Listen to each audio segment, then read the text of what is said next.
News टुडेमध्ये आपले सर्वांचे स्वागत आहे। कल्याण डोंबिवली महानगरपालिकेच्या निवडणुकीचे बिगुल वाजले असून 15 जानेवारी रोजी मतदान होत आहे। आज सर्व उमेदवारांच्या अर्जांची स्क्रुटनी होऊन अंतिम यादी जाहीर करण्यात आली आहे।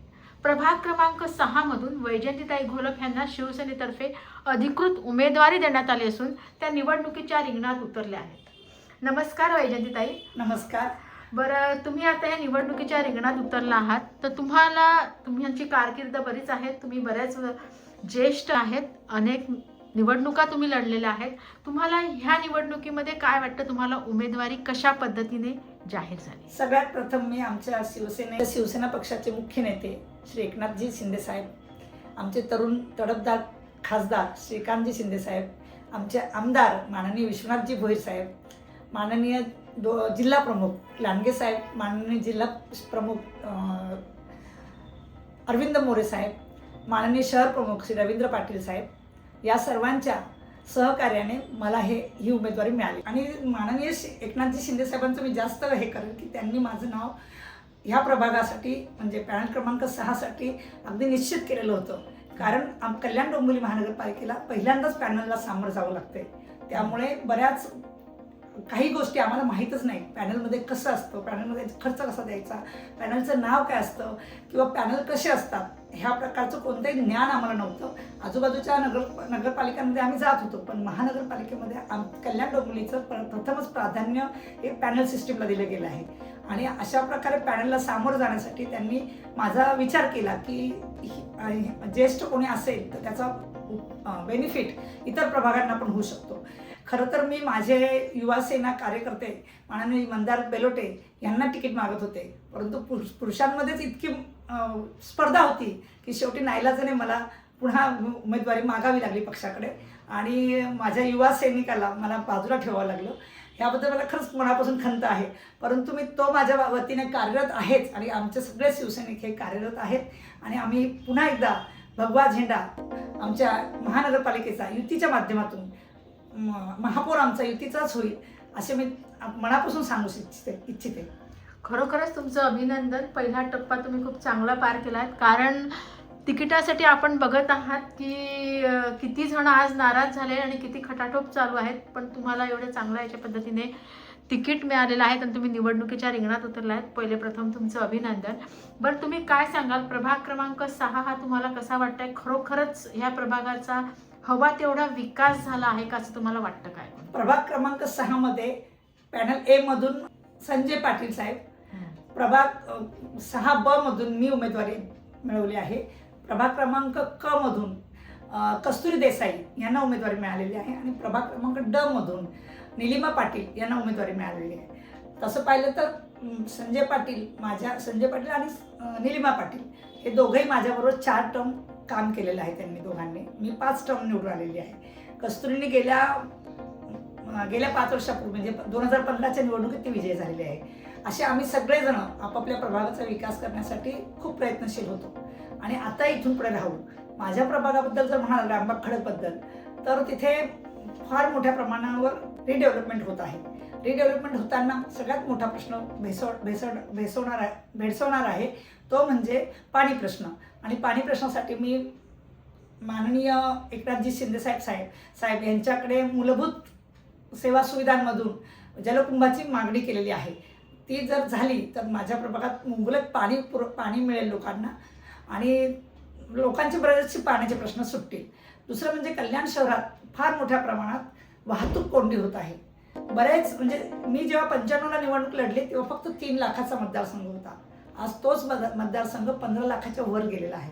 अशा वेळेस या शहरामध्ये इतकी प्रचंड वाहतूक कोंडी होत आहे की नागरिकांना चालणं सुद्धा मुश्किल होत आहे। त्यातनं ज्येष्ठ नागरिक असतील, महिला असतील, कोणी गर्भवती महिला असतील, यांचा विचार करून वाहन चालक करत नाही, यांचा विचार करत नाही। त्यामुळे अशा प्रकारची कोंडी सुटण्यासाठी सर्व ठिकाणी कॅमेरे ही लावणं अत्यंत आवश्यक आहे। उदाहरणार्थ आपण माझ्या प्रभागात संतोषी माता रोडनी जाणार असाल तर मधुरिमाजवळ 4 बाजूनी कोंडी होते। रामबाग लेन नंबर 1ला कोटक महिंद्रा बँक आहे, तिथेही प्रचंड मोठ्या प्रमाणात वाहतूक कोंडी होते. सगळ्या बाजूनी 4ही वाहनं पॅक करून टाकतात, त्यामुळे रस्ता बॅक साईडला सगळ्यात चोकअप होतो. आणि ही समस्या माझ्याच प्रभागापुरती नाही आहे, तर संपूर्ण कल्याण डोंबिवली, शिळफाटा असू दे किंवा अगदी भिवंडी नाका असू दे किंवा सजान चौक असू दे, तिथे एकेका वेळी 4-4 हवालदारांना उभं राहावं लागतं. अशा प्रकारची शहराची ही मोठी समस्या आहे. आणि माननीय एकनाथरावजी शिंदेसाहेब, खासदार श्रीकांतजी शिंदेसाहेब हे आम्हाला त्या बाबतीत खूप मदत करणार आहेत. त्यांनी कसे म्हणजे ब्रिज बनवून, पूल बनवून अशा प्रकारे ह्या कोंडीचं थोड्या प्रमाणात का होईना पण प्रयत्न करत आहेत. आणि मोठ्या आता जर शिळफाट्याचा हे ओपन केला ब्रिज, तर तिथली समस्या खूप मोठ्या प्रमाणात सुटणार आहेत. माननीय खासदार श्रीकांत शिंदे साहेबांनी जो नेतिवलीचा प्रश्न सोडवला, नेतिवलीला जसं त्यांनी गर्डर बसवला, त्याच्यामुळे आज तिथे बिलकुल ट्रॅफिक कोंडी होत नाही. तशाच प्रकारचं आमच्याकडे त्यांचं व्हिजन आहे. मेट्रो येते आहे, त्याच्यातनंही आमची कोंडी सुटू शकेल. आणि अशा प्रकारे आणि शहरात अनेक समस्या असतात. नुसते गटार पायवाटा हे म्हणजे शहर नाही, ते लोकांच्या समस्या असतातच. पण जर ड्रेनेज लाईन व्यवस्थित बनवल्या तर प्रभागातल्या गटारांनी ह्याचा समस्या सुटून जातात. त्याच्या दृष्टीने नगरसेवकांनी एक 5 वर्षाचा आराखडा तयार करणं आवश्यक आहे. कुठल्या विषयाला प्राधान्य द्यावं आणि कुठल्या विषयाला प्राधान्य देऊ नये हे त्या नगरसेवकांनी समजून घेतलं पाहिजे. प्रथम आम्हाला म्हणजे मी BCom आहे, मी काही इंजिनियर नाही, पण तरी मी सुरुवातीला माझ्या प्रभागातल्या सर्व समस्यांचे एका कागदावर नोट काढली सगळी, की मला कुठल्या कामाला प्राधान्य दिलं पाहिजे. तेव्हा मला कळलं की ते ड्रेनेज समस्या खूप आहे. आणि मी सकाळी 7 ते 9 गटारांवरतीच उभी राहायची आणि नंतर नोकरीवर जायची. मी कर्णबद्री शाळेमध्ये क्लार्क होते, त्यामुळे मी 25 वर्ष नोकरी केली आहे आणि 25 वर्ष नगरसेवक पण राहिलेली आहे. परंतु ह्या दोन्ही कामाचा मेळ घालताना माझी खूप दमछाक होत होती.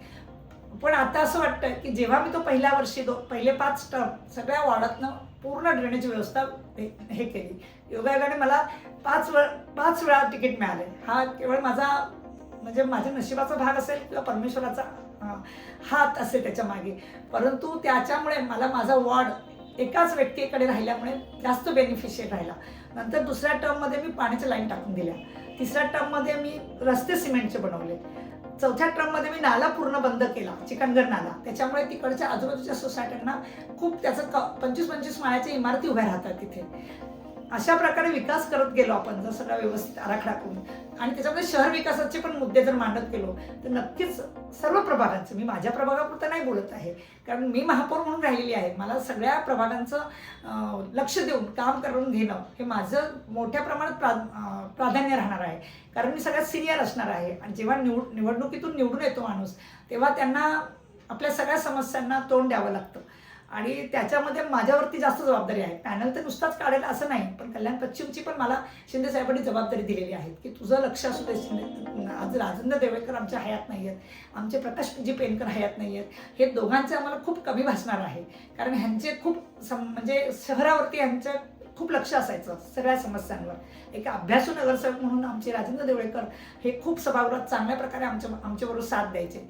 आज तर दोघांचं निधन झालेलं असलं कोरोनामध्ये, त्यामुळे आम्हाला खूप आमच्या संघटनेला म्हणजे त्यांची खूप उणीव भासते आहे. आणि 15 जानेवारी रोजी मतदान होत आहे, तुम्ही मतदारांना काय आव्हान करू इच्छिता? मी आणि माझ्याबरोबरचे 3 जण म्हणजे निलिमा पाटील, कस्तुरी देसाई आणि संजय पाटील, आम्ही सगळे मिळून आमचा पॅनल हे धनुष्यबाणाचाच आहे. आमच्याकडे म्हणजे पॅनलमधला हा पूर्ण सगळा शिवसेनेचाच पॅनल आहे. त्यामुळे लोकांना प्रथम ही पॅनल सिस्टीम समजून सांगणं गरजेचं आहे की आमच्या 4 उमेदवारांपुढे तुम्ही धनुष्यबाणाचंच बटन दाबावं. त्यांना कळत नाही आहे की मी एकाला नाही 4 जणांना मत देतोय, हे लोकांच्या मनावर बिंबवणं अत्यंत आवश्यक आहे. कारण पॅनल सिस्टीम आहे आणि मतदारांना माहीतच नाही की एकच मत द्यायचं आहे. त्यांना ते सांगावं लागणार आहे की तुम्हाला 4 जणांना मत द्यायचं आहे. 4 जणांची नावं, 4 जणांच्या पुढे धनुष्यबाण, अशा प्रकारची पत्रक वाटणं लोकांना व्हिडिओच्या माध्यमातून 4 जणांना तुम्हाला एका व्यक्तीला 4 जणांना मत द्यायचं आहे हे सांगणं खूप गरजेचं आहे. म्हणजे हे प्रत्येक नगरसेवकाला ते करावंच लागणार आहे. म्हणजे ही जनजागृती करणं खरोखरच गरजेचे आहे. अगदी बरोबर.